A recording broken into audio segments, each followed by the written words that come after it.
WBRC Fox 6 News. First at 9. Starts now.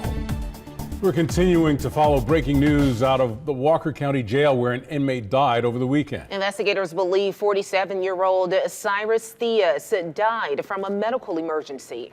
Our Lauren Harkson is in the studio tonight. And Lauren, we know that Aaliyah is leading this investigation. What is the sheriff saying? Yeah, that's right, Steve. Brittany, the news conference lasted more than 20 minutes today. Sheriff Nick Smith says he wants to be as transparent as possible on this case, outlining why he says the jail needs more medical support. The sheriff says Jasper police arrested Theus on April 12th for drug trafficking and distribution, but when he arrived, Theus was showing symptoms of swollen legs, high blood pressure, and an elevated heart rate. Following protocol, he was sent to a local hospital for treatment before being admitted to the jail. Well, 1 week later, which was this past Friday, Sheriff Smith says Theus experienced a medical emergency while under medical watch. The sheriff says they called a code blue, and corrections officers, the on-site nurse, even Jasper Fire and Rescue administered life-saving measures.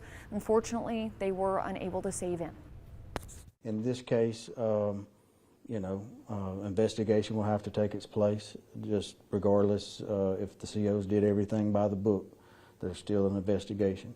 And again, like I said, I think it's important to note that in my 6.5 years, my first 2 phone calls every time there's an incident is to the district attorney's office and to Aaliyah to investigate and make sure that we are doing what we're supposed to do and holding this office accountable.